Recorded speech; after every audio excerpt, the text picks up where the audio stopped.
আলহামদুলিল্লাহ, মহান রব্বুল আলমিনের দরবারে লাখো কোটি শুকরিয়া যে আল্লাহ পাক রব্বুল আলমিন আমাদেরকে সুস্থ অবস্থায় বিভিন্ন রকমের অসুস্থতা, বিভিন্ন রকমের ঝামেলা থেকে আল্লাহ তাআলা আমাদেরকে অবসর করে মসজিদের মধ্যে সবার আগে আসার বসার তৌফিক দান করেছেন। সেই জন্য আমরা সবাই আল্লাহ তাআলা দরবারে লাখো কোটি শুকরিয়া আদায় করে বলি আলহামদুলিল্লাহ। আল্লাহ তাআলা হুকুম মানা, আল্লাহ তাআলার নাফরমানি থেকে বাঁচা, আল্লাহ তাআলার হুকুম মানার মধ্যে বান্দার জন্য কামিয়াব, বান্দার জন্য কল্যাণ। আল্লাহ তাআলার নিষেধগুলোর মধ্যে বান্দার জন্য কল্যাণ, বান্দার জন্য ক্ষতি। আল্লাহ তাআলার হুকুমগুলো মানা, আল্লাহ তাআলার নিষেধগুলা থেকে বেঁচে থাকা। আল্লাহ তাআলা যেগুলোকে নিষেধ করছেন এগুলা হলো গুনাহ, এগুলা করলে গুনাহ হয়, পাপ হয়, অপরাধ হয়।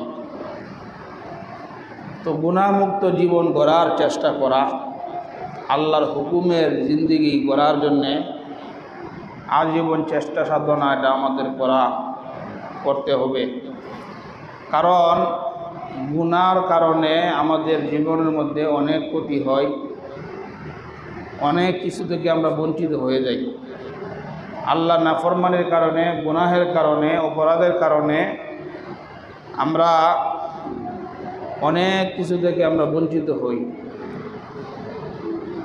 আজকে আমরা এই সম্পর্কে কিছু কথা জানবো যে অপরাধের কারণে, গুনাহের কারণে কি কি ক্ষতির সম্মুখীন আমরা হই, গুনাহ থেকে আমরা কিভাবে বাঁচতে পারবো, গুনাহ থেকে বাঁচার উপায়। গুনাহের কারণে এক নম্বর ক্ষতি হইল, কিছু গুনাহের কারণে আল্লাহ তাআলার অভিশপ্ত হতে হয়। কিছু গুনাহ এমন যে গুনাহগুলা করলে আল্লাহ তাআলা অভিশাপ করেন, লানত দেন।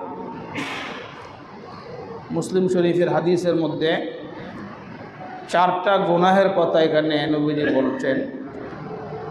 এই 4টা গুনাহ এমন গুনাহ যেগুলোর কারণে আল্লাহ তাআলা অভিশাপ করেন, লানত দান করেন। ক্বালা রাসূলুল্লাহ সাল্লাল্লাহু আলাইহি ওয়াসাল্লাম, নবীজি বলেন, লানাল্লাহ মান লানা ওয়ালিদা, ওই ব্যক্তিকে আল্লাহ লানত দান করেন যে তার পিতামাতাকে লানত দেয়। যে তার পিতামাতা, যে সন্তান তার মা বাবাকে অভিশাপ দান করে, লানত করে, আল্লাহ তাআলা তাকে লানত দান করেন। নাউজুবিল্লাহ। যেই সন্তান তার পিতামাতাকে এই জাতীয় কথা বলে যে তুমি আমার বাবা না হইলে ভালো হইতো, তুমি আমার মা না হইলে ভালো হইতো, এই জাতীয় কথা, লানত স্বরূপ যে কথা যে সন্তান বলে, ওই সন্তানের উপর আল্লাহ তাআলা লানত দান করেন। ওয়ালানাল্লাহ মান যাবাহা লিগাইরিল্লাহ, আরেক ব্যক্তিকে আল্লাহ তাআলা লানত করেছেন, অভিশাপ দান করেছেন। সে হইল যে আল্লাহ ছাড়া গায়রুল্লাহর নামে পশু জবাই করে। পশু জবাই করা এগুলো আল্লাহর নামে করতে হয়। গায়রুল্লাহর নামে যদি জবাই করে তাহলে এই পশু খাওয়া হালাল না, হারাম। তো যারা এরকম করে আল্লাহ তাআলা তাদেরকেও লানত দান করছে। 3 নাম্বার, ওয়ালানাল্লাহ মান আওয়া মুহদিসা, ওই ব্যক্তিকে আল্লাহ তাআলা অভিশাপ দান করেছেন, লানত করেছেন যে কোনো বেদাতিকে আশ্রয় দেয়। বেদাতি যে শরীয়তের মধ্যে সওয়াবের নিয়তে নতুন জিনিস আবিষ্কার করে, যারা বেদাত চালু করে শরীয়তের মধ্যে, দ্বীনের মধ্যে, তাদেরকে যারা আশ্রয় দিবে, তাদেরকে যে প্রশ্রয় দেয়, তার উপর আল্লাহ তাআলা লানত। কারণ সে বেদাতের সাহায্যকারী। এই জন্যে বেদাতিকে আশ্রয় দেওয়া, লম্বা চুল, লম্বা জটওয়ালা মানুষ, গোসল করে না, নামাজ পড়ে না, পেশাব দাবি করে, এই জাতীয় মানুষদেরকে মাধ্যমে আপনি জায়গা দিয়া, জমি দিয়া, আপনার ঘর দিয়া আশ্রয় দিলেন, সে এখানে বেদাত করল। আপনি যে আশ্রয়টা দিলেন এই কারণে আপনার উপর আল্লাহ তাআলার অভিশাপ। ওয়ালানাল্লাহ মান গায়্যারা মানারাল আরদি। 4 নাম্বার, আরেক ব্যক্তিকে আল্লাহ তাআলা লানত দেন, আল্লাহর অভিশাপ তার উপর। সে হলো ওই ব্যক্তি যে অন্যের জমির নিশানা পরিবর্তন করে, ক্রয় সূত্রে নিশানা পরিবর্তন করিয়া সাইনবোর্ড লাগাই দিয়ে ক্রয় সূত্রে এই জমির মালিক অমুক হাজী সাহেব। জমির নিশানা পরিবর্তন করে হাজী সাহেবের পাশে আরেকজনের জমি। এখন হাজী সাহেব ওই ব্যক্তির জমি দখল কইরা সাইনবোর্ড লাগাই দিল, ক্রয় সূত্রে ওই জমির মালিক অমুক হাজী সাহেব। এই যে জমির নিশানা পরিবর্তন করে তার উপর 24 ঘন্টা আল্লাহর অভিশাপ। এই গুনাহগুলোর কারণে আল্লাহ তাআলার অভিশপ্ত হতে হয়। নামাজও পড়ে, লেবাসও দিনদার, কিন্তু অন্যের জমি দখল করে। কোদাল দিয়া ফজর নামাজ পড়ে কোদালটা কান্দে লিয়া বন্ধে যাওয়ার পরে, জমিতে যাওয়ার পরে কোদাল দিয়া আল কাইটা অন্যের জমি নিজের জমিতে ঢোকা। এটা আমাদের মধ্যে কারো কারো অভ্যাস আছে। কোদাল দিয়া আল কাটতে অন্যের জমি নিজের জমির মধ্যে ঢোকা, সেও এটা অন্তর্ভুক্ত। তার উপর আল্লাহর লানত, আল্লাহর অভিশাপ। সে জমির নিশানা পরিবর্তন করে। ওয়ালানাল্লাহ মান গায়্যারা মানারাল আরদ। তাহলে বলতেছিলাম কিছু অপরাধের কারণে আল্লাহ তাআলার অভিশপ্ত হতে হয়, আল্লাহ তাআলা লানত দান করেন। চুরি করা এটা একটা অপরাধ,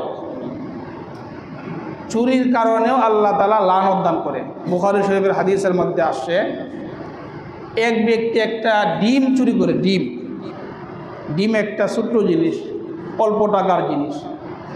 একটা ডিম চুরি করলেও আল্লাহ তাআলা তাকে লানত দান করে। একটা রশি, চিকন একটা ছোট একটা রশি চুরি করলেও আল্লাহ তাআলা লানত দান করে।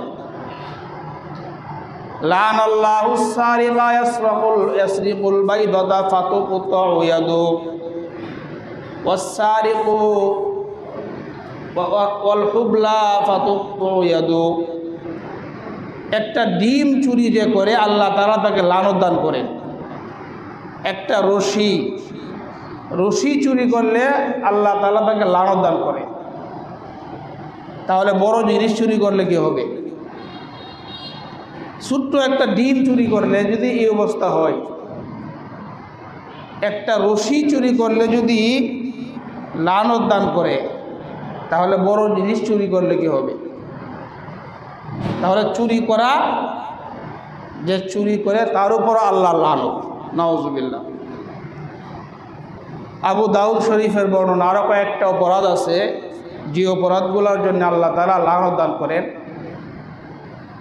নবীজি বলেন, লানাল্লাহুল খামরা ওয়া শারিবাহা ওয়া সাকিয়াহা ওয়া বাইআহা ওয়া মুবতাআহা ওয়া আসিরাহা ওয়া মু'তাসিরাহা ওয়া হামিলাহা ওয়াল মাহমুলাতা ইলাইহি।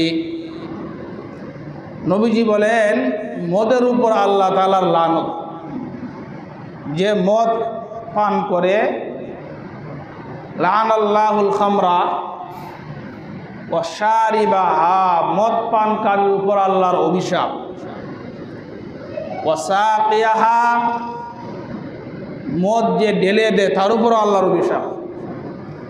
ওয়া বাইআহা ওয়া মুবতাআহা, মদ যে বিক্রি করে তার উপর আল্লাহর অভিশাপ। মদ যে কিনে তার উপর আল্লাহর লানত। ওয়া আসিরাহা ওয়া মু'তাসিরাহা, মদ যে উৎপাদন করে আর যে মদ বোতলজাত করে তার উপর আল্লাহর অভিশাপ। ওয়া হামিলাহা ওয়াল মাহমুলাতা ইলাইহি, যে মদ বহন করে অন্য জায়গায় নিয়ে যায় অর্থাৎ যে মদের চাকরি করে, চাকরি করার কারণে মদ এক জায়গা থেকে আরেক জায়গা নিতে হয়, তার উপর আল্লাহর অভিশাপ। ওয়াল মাহমুলাতা ইলাইহি, যার নিকট নিয়ে যাওয়া হয় তার উপর আল্লাহর অভিশাপ। এই হাদিস থেকে পাইলাম মদের উপর, এখানে শুধু মদ বলছে, সমস্ত যেগুলো হারাম নেশা সৃষ্টি করে যে সমস্ত জিনিস, মদ এই জাতীয় যত কিছু আছে, এই সবগুলার উপর আল্লাহ তাআলার অভিশাপ, আল্লাহ তাআলার লানত। তাহলে এই গুনাহগুলোর কারণে আমাদের উপর আল্লাহ তাআলার অভিশাপ আসে, লানত আসে। গুনাহের কারণে মানুষের অন্তর মরে যায়, মানুষের অন্তর মরে যায়। আব্দুল্লাহ ইবনে মুবারক রহমতুল্লাহ আলাইহি উনি বলেন, আমার অভিজ্ঞতা, আমি দেখছি আমার অভিজ্ঞতার আলোকে, রাআইতু যুনুবা তুমিতুল কুলুব, গুনাহের কারণে মানুষের অন্তরগুলো মৃত হয়ে যায়, অন্তরের মধ্যে আর ভালো জিনিস ঢুকে না, ভালো কাজ সে করতে পারে না। কোনো সময় গুনাহ মানুষকে অপমানিত, লাঞ্ছিত করে ছাড়ে। গুনাহ মানুষকে দুনিয়াতেই লাঞ্ছিত করে। গুনাহ মানুষকে ওয়াকাদ ইউরিসু যিল্লা ইদমানুহা, আব্দুল্লাহ ইবনে মুবারক বলেন, কিছু গুনাহ এমন আছে যেই গুনাহগুলা মানুষকে দুনিয়ার মধ্যে লাঞ্ছিত করে। তো গুনাহের শাস্তি তো আখিরাতে আছেই। দুনিয়ার মধ্যে একটা শাস্তি হলো অপরাধের কারণে, গুনাহের কারণে দুনিয়ার মধ্যে লাঞ্ছনা, নাউজুবিল্লাহ, দুনিয়ার মধ্যেই লাঞ্ছনা। এই জন্যে সমস্ত গুনাহ, যত গুনাহ আছে, এই জাতীয় সমস্ত গুনাহ থেকে আল্লাহ তাআলা আমাদের সকলকে হেফাজত করে। কারণ এই জাতীয় গুনাহে আমরা জড়িত হয়ে গেলে আখিরাতের শাস্তি তো এটা বড় শাস্তি, এটা হলো আযাবে আকবার। আল্লাহ কোরআনে বলছে, ওয়ালা নুযীকান্নাহুম মিনাল আযাবিল আদনা দুনাল আযাবিল আকবার, তোমাদেরকে বড় আযাবের আগে ছোট আযাব দেয়া হয়।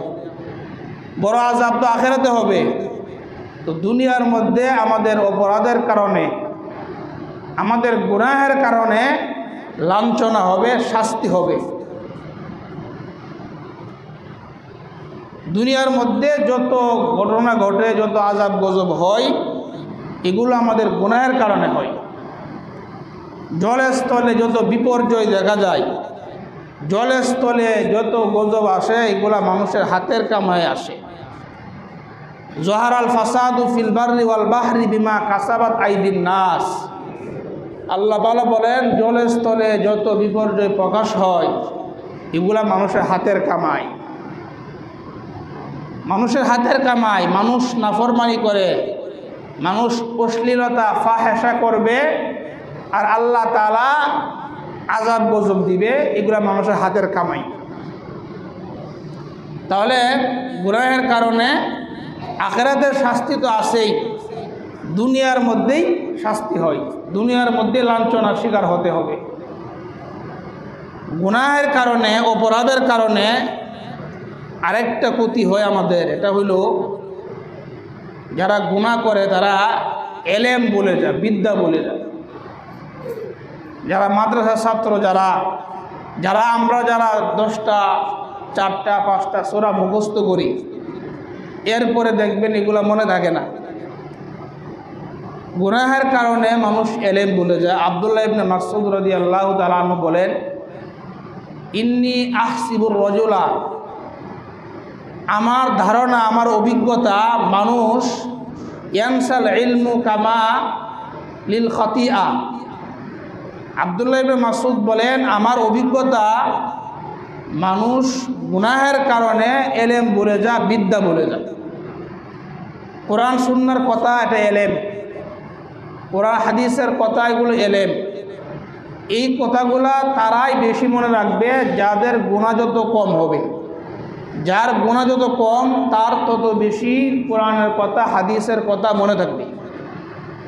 তা আমরা যারা কোরআন পড়ছি অনেক সময় কোরআন ভুলে যাই, কারণ হলো আমাদের গুনাহের কারণে। ইমাম শাফি রহমতুল্লাহ আলাই ওনার কাছে ওনার উস্তাদের কাছে অভিযোগ করলেন, ওনার উস্তাদ ওকি রহমতুল্লাহ আলাইর কাছে, যে উস্তাদ আমি যে পড়াশোনা করি আমার তো মনে থাকে না, আমাকে এমন কিছু আমল বলেন যে আমলের কারণে আমি পড়লে আমার পড়া মনে থাকবে। শাকাউতু ইলা ওয়াকিইন সুয়া হিফজি ফাআউসার ইলা তারকিল মাআসি। বললেন যে উস্তাদ আমার পড়া মনে থাকে না। ওনাকে ওনার উস্তাদ একটা কথা বললেন, তুমি গুনাহ ছেড়ে দাও, গুনাহ ছেড়ে দিলেই তোমার পড়া মনে থাকবে। ফাইন্নাল ইলমা নূরুম মিন ইলাহি, কেননা এলেম এটা আল্লাহর পক্ষ থেকে একটা নূর। কোরআন হাদিসের কথা এটা এলেম, কোরআন হাদিসের কথা এটা আল্লাহর পক্ষ থেকে একটা নূর। ও নূরুল্লাহি লা ইউতা লিআসি, আর এই নূর বা আলো এটা নাফরমানকে দেওয়া হয় না। এই জন্যে এলেম শেখার জন্যে গুনাহ থেকে মুক্ত থাকা এটা শর্ত। অন্তরকে পরিষ্কার রাখতে হবে, অন্তরকে গুনাহ থেকে পরিষ্কার রাখার পরে ওই পাত্রের মধ্যে এলেম এটা থাকবে, এটা বসবে। অন্তর সাফ না হইলে, অন্তর মধ্যে গুনাহ থাকলে এখানে এলেম থাকে না, এলেম বসবাস করে না। এই জন্যে অন্তরকে সাফ করতে হবে। ইমাম আবু হানিফা রহমতুল্লাহ আলাই আমাদের মাযহাবের ইমাম, ওনার কোনো মাসালায় কটকা যখন লাগতো কোনো সময়, তখন উনি ওনার ছাত্র যারা তাদেরকে বলতেন, মা হাযা ইল্লা লিযামমিন ক্বাদ আহদাসতুহু। ইমাম আবু হানিফা রহমতুল্লাহ আলাই যখন কোনো মাসালার খটকা লাগতো তখন উনি ওনার ছাত্রদেরকে বলতেন, হে ছাত্ররা, এই মাসালায় আমার খটকা কেন লাগলো? কাদ আহদাসতুহু, হতে পারে আমার কোনো গুনাহ হয়ে গেছে, হতে পারে কোনো গুনাহ হয়ে গেছে। সাথে সাথে ইমাম আবু হানিফা রহমতুল্লাহ আলাই ইস্তিগফার করতেন, আল্লাহর কাছে ক্ষমা চাইতেন। অরুবামা ক্বামা সাল্লা, আবার কোনো সময় নামাজ পড়তেন। ফাতান কাশিফুলাহুল মাসআলা, ইস্তিগফার নামাজের কারণে ইমাম আবু হানিফার কাছে মাসালার সমাধান হয়ে যেত। মাসালা খটকা লাগার পরে উনি বলতেন, হয়তো আমার কোনো গুনাহ হয়ে গেছে, ইস্তিগফার করতেন, নামাজ পড়তেন। ইমাম আবু হানিফা বলতেন, আমি ইস্তিগফার নামাজ পড়ার পর যেহেতু মাসালা সমাধান হয়ে গেছে, আশা করা যায় আল্লাহ তাআলা আমার গুনাহ মাফ করে দিছে। তাহলে গুনাহের কারণে মানুষ এলেম ভুলে যায়। গুনাহের আরেকটা ক্ষতি, গুনাহের কারণে মানুষ হালাল রিজিক থেকে বঞ্চিত হয়, হালাল রিজিক থেকে মানুষ বঞ্চিত হয়। ইবনে মাজার হাদিসের মধ্যে নবীজি সাল্লাল্লাহু আলাইহি ওয়াসাল্লাম বলেন, ইয়া আইয়ুহান নাস, হে মানুষ, ইত্তাকুল্লাহ, তোমরা আল্লাহকে ভয় করো। হে মানুষ, আল্লাহকে ভয় করো। ওয়াজমিলু ফিত তলাব, সুন্দর পদ্ধতিতে তোমরা রিজিক অন্বেষণ করো, বৈধ পন্থায় রিজিক অন্বেষণ করো, হালাল তরিকায় রিজিক অন্বেষণ করো।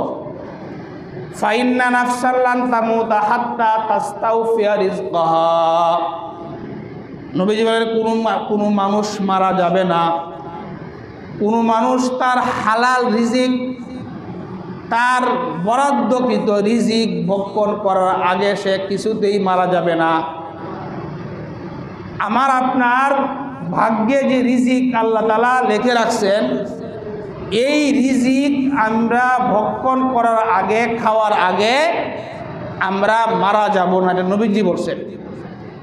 ফাইন্না নাফসান লান তামুতা হাত্তা তাস্তাউফিয়া রিজকাহা ওয়া ইন আবতা আনহা। বিলম্বে হলেও তোমার ভাগ্যে যেটা আছে তা তুমি পাবেই, যদিও বিলম্বে হয়। দেরিতে হলেও আমাদের ভাগ্যে যা তাকদীরে যা আছে তা আমরা পাব।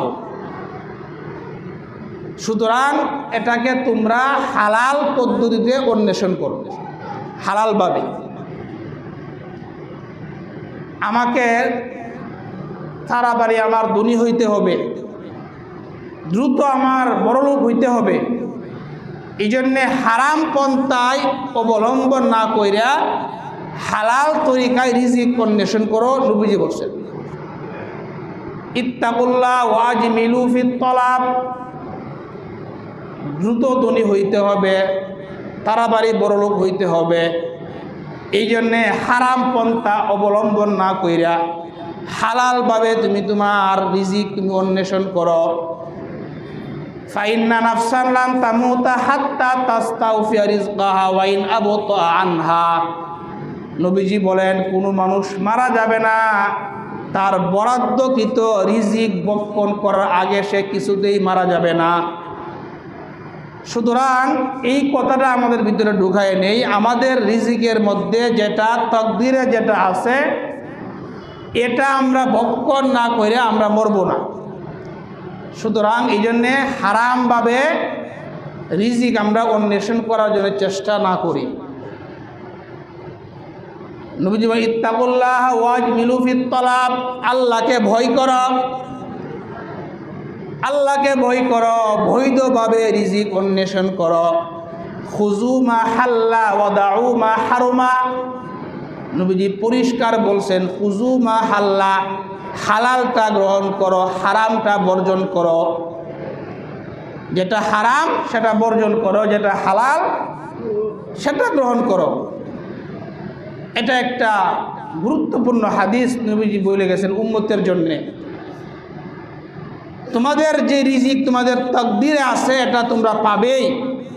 সুতরাং হারাম পন্থায় অন্বেষণ করবে না, বৈধভাবে হালাল তরিকায় এটাকে তোমরা অন্বেষণ করো। আরেক হাদিসের মধ্যে নবীজি সাল্লাল্লাহু আলাইহি ওয়াসাল্লাম গুরুত্ব সহকারে বলছেন হারাম পন্থায় রিজিক অন্বেষণ করার জন্যে দ্রুত ধনী হওয়ার আশায় তোমরা হারাম পন্থায় রিজিক অন্বেষণে উদ্বুদ্ধ হইও না। ওয়ালা ইয়াহমিলান্না আহাদুকুম ইস্তিবতাউর রিজকি আইয়াতুবহা বিমাসিয়াতিল্লাহ। নবীজি বলেন দ্রুত ধনী হওয়ার আশায় আল্লাহর নাফরমানিতে হারাম পন্থায় তোমরা রিজিক অন্বেষণে উদ্বুদ্ধ হইও না। কালকে আমার বড়লোক হইতে হবে, আঙ্গুল ফুলে কলা গাছ হইতে হবে, রাতারাতি বড়লোক হইতে হবে। এখন রাতারাতি বড়লোক হওয়া এটা তো বৈধ পন্থায় সম্ভব না। জুয়া খেলার মাধ্যমে, বিভিন্ন হারাম পন্থার মাধ্যমে আপনি বড়লোক হয়ে গেলেন। নবীজি বললে আমার উম্মত তোমরা এরকম করবা না, হালাল পন্থায় রিজিক অন্বেষণ করবা, অবৈধ পন্থায় রিজিক অন্বেষণ তোমরা করবা না, অবৈধ পন্থায় তোমরা উপার্জন করবা না। তাহলে গুনাহ, অবৈধ পন্থায় টাকা উপার্জন করা একটা গুনাহ। এই গুনাহের কারণে মানুষ হালাল রিজিক থেকে বঞ্চিত হয়। অবৈধভাবে উপার্জন করা একটা গুনাহ, আর এই গুনাহের কারণে মানুষ হালাল রিজিক থেকে বঞ্চিত হয়। গুনাহের আরেকটা ক্ষতি, যারা কোরআন পড়ে, কোরআন পড়ার পরে কোরআন যদি কেউ চর্চা না করে তাহলে মানুষ কোরআন ভুলে যায়। গুনাহের ক্ষতি, গুনাহ করার কারণে মানুষ কোরআন ভুলে যায়। কোরআন শিক্ষা করার পরে যারা কোরআন পড়ছি, আমরা যারা সূরা মুখস্থ করছি, 10টা 20টা সূরা মুখস্থ করছি, এই সূরাগুলা আমাদেরকে নিয়মিত চর্চা করতে হবে, নিয়মিত আপনি এগুলা পড়তে হবে। নিয়মিত পড়ার পরে যদি ভুলেন তাহলে অসুবিধা নেই। যদি আপনি নিয়মিত না পড়েন আর ভুলে যান তাহলে এই ভুলে যাওয়ার কারণে আল্লাহর কাছে আমার জবাবদিহি করতে হবে। কোরআন হইল চর্চা করতে হবে। কোরআন এমন জিনিস, এটা চর্চা না করলে থাকে না। নবীজি বলছেন তাআহাদুল কুরআন, তোমরা কোরআনের যত্ন নাও। ফাওয়াল্লাযী নাফসি বিয়াদিহি লাহু আশাদ্দু তাফাসসিয়াম মিনাল ইবিলি ফি উকুলিহা, ওই সত্তার কসম যার হাতে আমি মুহাম্মাদের প্রাণ, একটা উট, একটা বাদন একটা উট, বাঁধা একটা উট, বাদনহীন উট যেমনে দ্রুত পলায়ন করে, একটা উট বাঁধা এটাকে যদি আপনি ছেড়ে দেন যেমনে দ্রুত পলায়ন করবে। কোরআন চর্চা না করলে আপনার থেকে কোরআন এরকমভাবে দ্রুত বের হয়ে যাবে। সূরা কেরাত আপনি শিখলেন, চর্চা করেন না, তাবলিগে গেছেন, এক চিল্লা দিছেন, অনেক কিছু দিনই বিষয় শিখলেন, কোরআন শিখলেন, বাড়িতে আইসে আর কাজের মধ্যে নাই। তাহলে এই যে আপনি ভুলে গেলেন, উট যেমনে দ্রুত চলে যা, ঠিক তদ্রূপ আপনি চর্চা না করলে আপনি দিনই বিষয় যেগুলা শিখলেন এরকম দ্রুত সব ভুলে যাবে। এই জন্য আল্লাহ তাআলা আমাদেরকে আমরা যেই পরিমাণ সূরা কেরাত কোরআন শরীফ শিখলাম, এটা যাতে আমরা নিয়মিত সবাই চর্চা করে, আল্লাহ তৌফিক দান করে। নিয়মিত চর্চা করতে হবে। অনেক ভাই আছেন 3 পারা 5 পারা কোরআন মুখস্থ করেন, মুখস্থ করার পরে এটা আর চর্চা করে না, বলে আমি হাফেজ না। আপনি 3 পারা পড়লেন, আপনি 3 পারারই হাফেজ। 7 পারা যে পড়ছেন আপনি 7 পারার হাফেজ। এই 3 পারা 7 পারা এটাকে আপনার চর্চা রাখতে হবে, এটাকে আপনার মনে রাখতে হবে। এটা ভুলে গেলে আল্লাহর কাছে জবাবদিহি করতে হবে। এই জন্যে আমরা 10টা 20টা সূরা যারা মুখস্থ করছি, 4টা সূরা মুখস্থ করছি, এটাকে নিয়মিত আমরা কি করব? চর্চা করব। আল্লাহ তৌফিক দেন। গুনাহের কারণে আরেকটা বড় ক্ষতি, অপরাধের কারণে মানুষ নিঃস্ব হয়ে যায়। যারা গুনাহ করে, অপরাধ করে, তারা নিঃস্ব। নবীজি সাল্লাল্লাহু আলাইহি ওয়াসাল্লাম সাহাবায়ে কেরামদেরকে বললেন, হে সাহাবাদের দল, আতাদরুনা মাল মুফলিস, হে সাহাবাদের দল, তোমরা কি জানো নিঃস্ব কাকে বলে? সাহাবায়ে কেরাম বললেন, ইয়া রাসূলুল্লাহ, আল মুফলিসু ফিনা মাল্লা দিরহাম লাহু ওয়ালা মাতা। ইয়া রাসূলুল্লাহ, নিঃস্ব তো হইল ওই ব্যক্তি যার টাকা নাই, পয়সা নাই। যার টাকা নাই, পয়সা নাই, সে তো হল নিঃস্ব ব্যক্তি। আমরা তো এটাই বলি, নিঃস্ব কাকে বলে? যার টাকা নাই, পয়সা নাই, তাকেই তো নিঃস্ব বলে। আল্লাহ নবী বললেন, ইন্নাল মুফলিসা মিন উম্মতি, নবীজি বললেন আমার উম্মতের মধ্যে নিঃস্ব হইল ওই ব্যক্তি।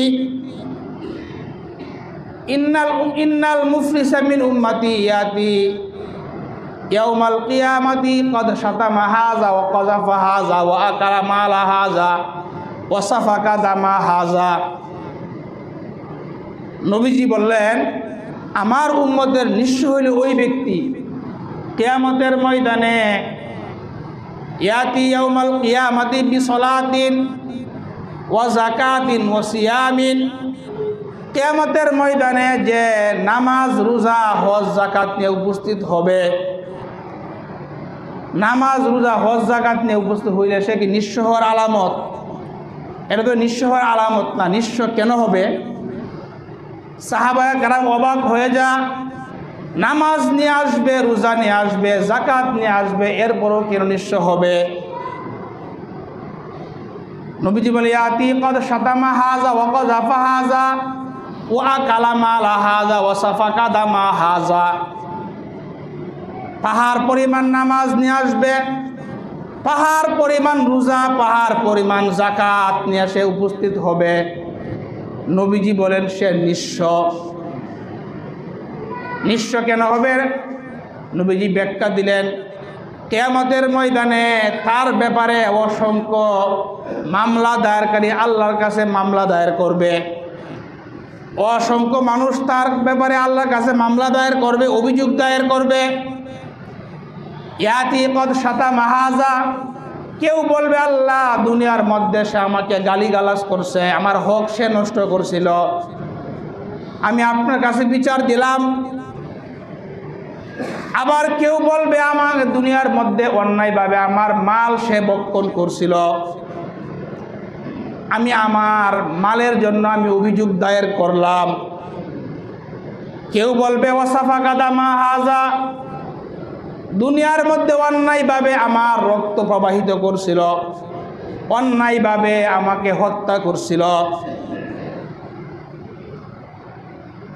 অসংখ্য মামলা দায়েরকারী আসার পরে আল্লাহ তাআলা ফয়সালা দিবেন, তোমার যে এই যে পাহাড় পরিমাণ নামাজ রোজা যাকাত আছে, এইগুলা দিয়া তুমি তাদেরকে দিয়ে দাও।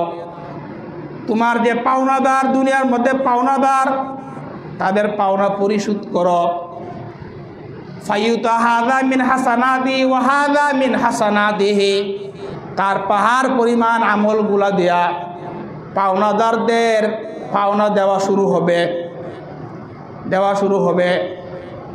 এক পর্যায়ে ফাইন ফানিয়াত হাসানাতু, দেওয়ার পরে এক পর্যায়ে তার পাহাড় পরিমাণ নেক আমল শেষ হয়ে যাবে। লোকটা পাহাড় পরিমাণ নেক আমল নিয়ে আসার পরে তার পাহাড় পরিমাণ নেক আমল শেষ, আরও কিছু পাওনাদার বাকি থাকবে। তারা বলবে আল্লাহ আমাদেরটা কই? আল্লাহ বলবেন এক কাজ করো, তোমাদের যে গুনাহগুলা তার উপর চাপায় দাও। ফাতুরিহাত আলাই সুম্মা তুরিহা ফিন্নার, তাদের গুনাহগুলা তার উপর চাপায় দেওয়া হবে, অতঃপর তাকে জাহান্নামে নিক্ষেপ করা হবে। আল্লাহ নবী বলে ওই ব্যক্তি হলো সবচাইতে বড় নিঃস্ব, সে সবচেয়ে বড় নিঃস্ব। পাহাড় পরিমাণ নেক আমল নিয়ে আসার পরেও আজকে তার কিচ্ছু নাই, সব শেষ, আজকে সে জাহান্নামী। এই জন্যে গুনাহ মানুষকে নিঃস্ব বানায় দেয়, অপরাধ মানুষকে নিঃস্ব বানায় দেয়। দুনিয়ার মধ্যে অপরাধ করে অন্যের মাল আমি কায়দা বেকায়দায় দখল করে আমি ভোগ করতেছি, আমি নিঃস্ব। দুনিয়ার মধ্যে আমি বড় বাহাদুর, দুনিয়ার মধ্যে কোটিপতি হয়ে গেছি দখল কইরা, মূলত আমি নিঃস্ব। এই জন্যে গুনাহ মানুষকে নিঃস্ব বানায় দেয়। গুনাহের আরেকটা ক্ষতি, গুনাহের কারণে মানুষ আল্লাহকে ভুলে যায়। আল্লাহকে ভুলতে এক পর্যায়ে সে নিজেকেই ভুলে যায়। প্রথমে আল্লাহকে ভুলতে নিজেকেই ভুলে যায়। সূরা হাশরের 19 নম্বর আয়াতের মধ্যে আল্লাহ তাআলা বলে ওয়ালা তাকুনু কাল্লাযীনা নাসুল্লাহা ফাআনসাহুম আনফুসাহুম, তোমরা ওই ব্যক্তির মতো হইও না, যে নিজেকে ভুলতে এক পর্যায়ে আল্লাহকে ভুলে। প্রথমে গুনাহ করতে নিজেকে ভুলে। কিভাবে ভুলে? 5 ওয়াক্ত নামাজ পড়ে, গুনাহ করতে আস্তে সে নামাজ ছেড়ে দেয়। 5 ওয়াক্ত নামাজ সে আর পড়ে না, জুমার নামাজটা পড়ে গুনাহ করতে এক পর্যায়ে সে জুমার নামাজ ছেড়ে দেয়। জুমার নামাজও মাঝে মধ্যে গুনাহ করতে এক পর্যায়ে জুমার নামাজও সে পড়ে না। সে যে মুসলমান, তার যে মৃত্যুর পরে একটা জগৎ আছে, তার সামনে যে কবর আছে, তার সামনে যে হাসর আছে, তার সামনে যে বিচার আছে, এইগুলা সব সে ভুলে যায়। এইভাবে ভুলতে সে আল্লাহকেই ভুলে যায়।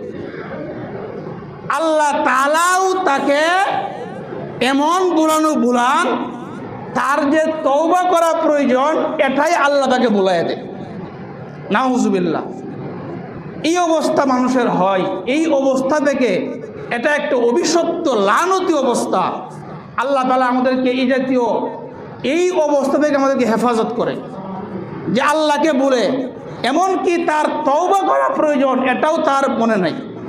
জীবন যাপন করতেছে একজন মুসলমান, নামাজ নাই, রোজা নাই, হালাল নাই, হারাম নাই, শুধু খাইতেছে আর জীবন যাপন করতেছে, আর তার কোনো জিন্দেগি নাই। এটা একটা অভিশপ্ত জিন্দেগি। এটা গুনাহের কারণে হয়, এটা গুনাহের কারণে হয়। তো এই জাতীয় গুনাহ থেকে আমরা কিভাবে মুক্তি পাইতে পারি? আমরা সবাই কম বেশি গুনাহের মধ্যে জড়িত আছি, আমরা সবাই গুনাহগার। গুনাহ থেকে মুক্তি পাওয়ার জন্য নবীজি সাল্লাল্লাহু আলাইহি সাল্লাম হাদিসের মধ্যে বলে গেছেন, গুনাহ থেকে মুক্তি পাওয়ার জন্য 1 নম্বর পদ্ধতি হইল তওবা করা, তওবা ইস্তিগফার করা, তওবা করা। সূরা তাহরিমের 8 নম্বর আয়াতের মধ্যে আল্লাহ তাআলা বলেন, ইয়া আইয়ুহাল্লাযীনা আমানু তুবু ইলাল্লাহি তাওবাতান নাসুহা, হে ঈমানদাররা তোমরা আল্লাহর কাছে একনিষ্ঠ তওবা করো। আসা রব্বুকুম আইয়ুকাফিরা আনকুম, আশা করা যায় তোমাদের রব তোমাদের গুনাহগুলি মাফ করে দিবেন। এই জন্যে আমাদের অনেক গুনাহ হয়ে গেছে, অনেক অপরাধ হয়ে গেছে। অপরাধের জন্য তওবা করা, আর তওবা করলে মানুষের অবস্থা এমন হয়, হাদিসের মধ্যে আসছে যে ব্যক্তি তওবা করে সে যেন এমন অবস্থা তার হয় যেন সে গুনাহ করেই নাই, অথচ অসংখ্য গুনাহ করছে। যদি খাঁটি তওবা করতে পারে তার অবস্থাটা এমন হয় যেন সে গুনাহ করেই নাই। ক্বালা রাসূলুল্লাহ সাল্লাল্লাহু আলাইহি ওয়াসাল্লাম, আল্লাহ নবী বলেন, আত-তাইবু মিনাজ যামবি কামান লা যামবালা, গুনাহ থেকে তওবাকারী এমন হয় যেন তার কোনো গুনাহই নাই, যেন তার কোনো অপরাধই নাই।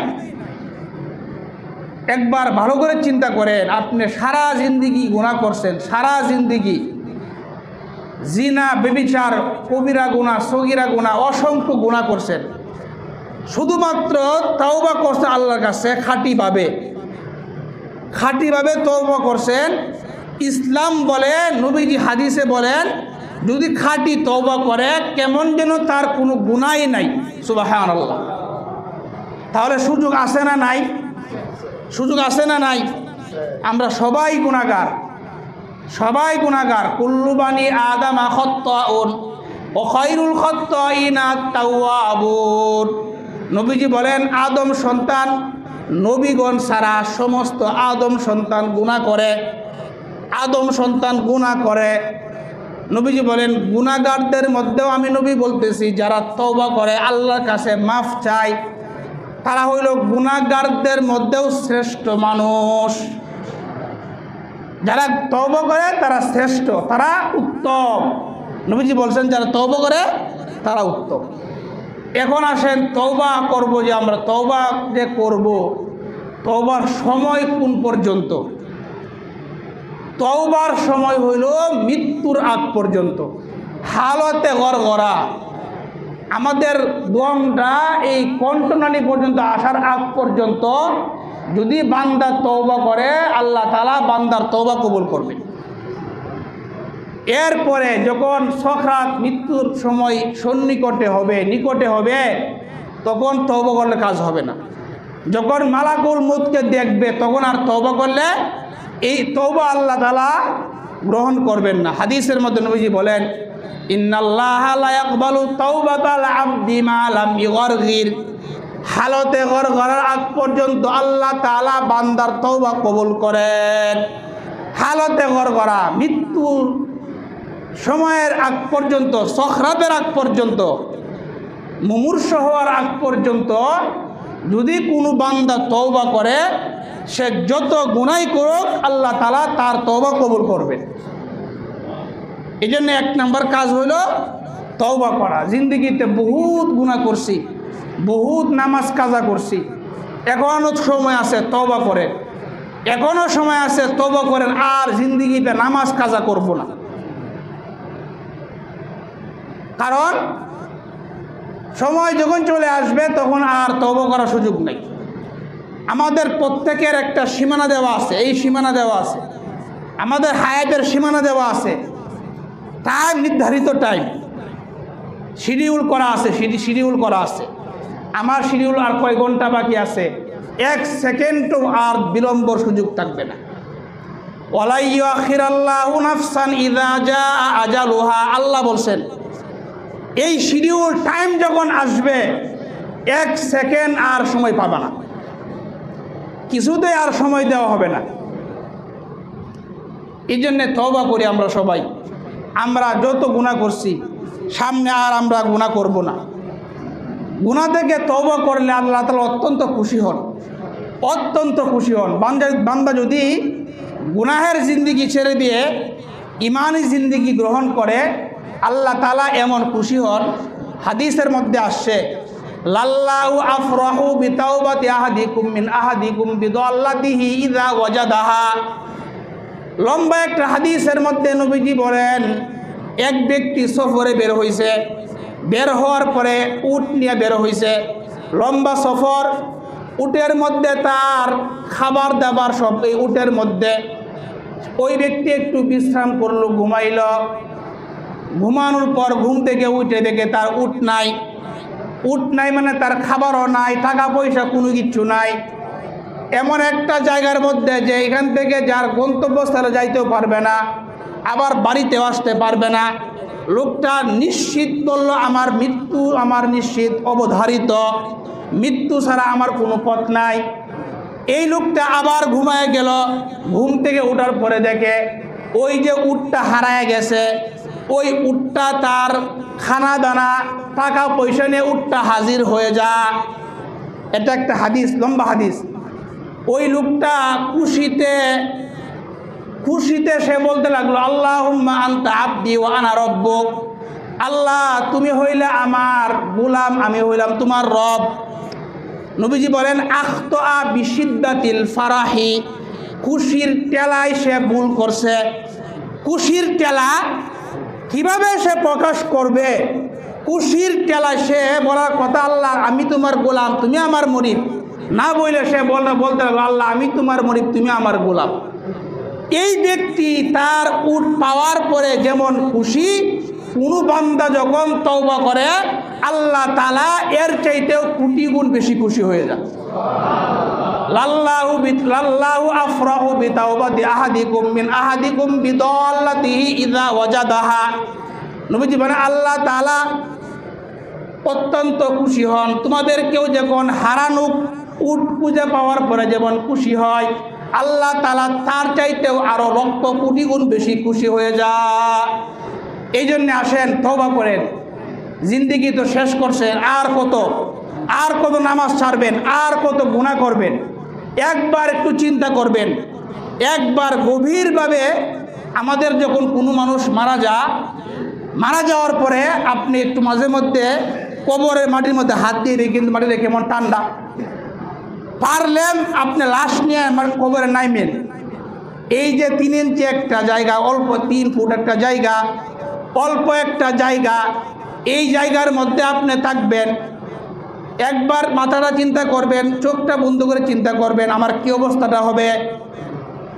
একবার খালি চিন্তা করবেন আরে এখানে তো একটা নির্জন একটা ঘর, সাপ বিচ্ছুর ঘর, এটা এখানে সাথী থাকবে না, বাতি থাকবে না, সাথীহীন বাতিহীন ঘর, এই অন্ধকার ঘর, এটা আমারও তো হইতে পারে। একবার মাঝে মধ্যে কবর নামে চিন্তা করবেন এই কবরটা তো আমারও হবে। এই চিন্তাটা খালি করবেন এটা আমারও একদিন হবে। এই চিন্তা যদি করেন তাহলে দেখবেন আপনি আর গুনাহ করতে মন চাইবে না, আর নামাজ ছাড়তে মন চাইবে না। কারণ এখানে আমার আসতে হবে।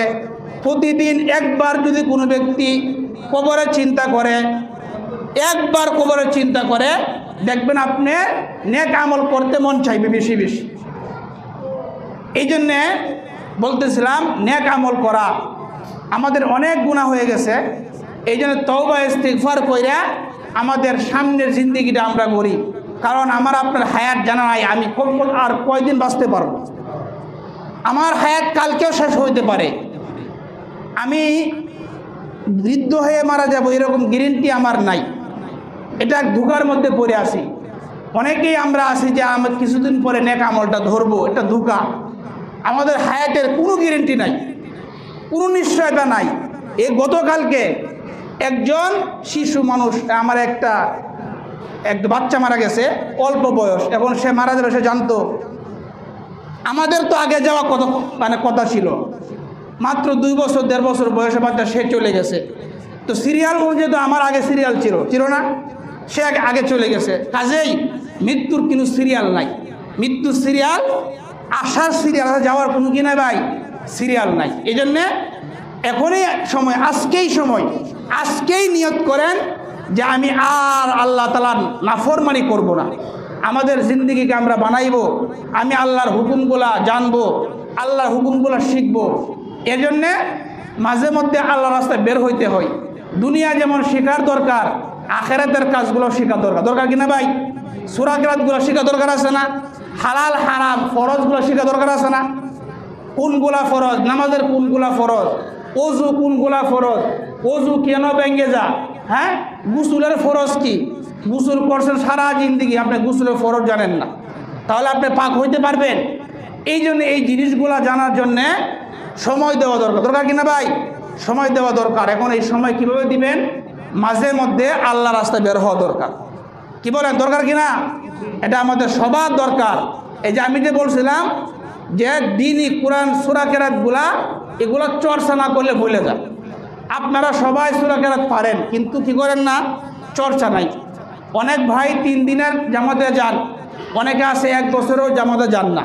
চিল্লা দিয়ে আসার পরে আর 3 দিনের খবর নাই, যা শিখছে সব ভুলে গেছে। এই জন্যে এগুলো চর্চা করতে হবে। কীভাবে চর্চা করবেন? মাসে 3 দিন আল্লাহর রাস্তায় বের হওয়া দরকার না ভাই? মাসে 3 দিন আমরা প্রত্যেকে যে মহল্লার মধ্যে আসি, ওই মহল্লা থেকে আমরা ইনশাআল্লাহ বের হওয়ার চেষ্টা করব। আমাদের এই মহল্লা থেকে আগামী সোমবার আমরা নিয়ত করছি, প্রত্যেক এই ইংরেজি মাসের প্রথম সোমবারে 3 দিনের জামাত বের হয়। এই জন্য যারা নিয়ত আছে, সময় বের করতে হবে। সময় কি করতে হবে? সময়টা বের করতে হবে। সময়, দুনিয়ার ঝামেলা আমাদের জীবনেও শেষ হবে না, মরার আগ পর্যন্ত ঝামেলা শেষ হবে না। একেবারে ঝামেলা শেষ করে আপনি দিনে কাজ করবেন, এটা হবে না। ঝামেলার মধ্য দিয়েই আমার আখেরাতের কাজ করতে হবে, ঝামেলার মধ্য দিয়েই আমার আখেরাতের সামানা অর্জন করতে হবে। এই জন্য আমরা যারা যাবো ইনশাল্লাহ নিয়ত করি, আমরা নাম লেখাইবো ইনশাল্লাহ।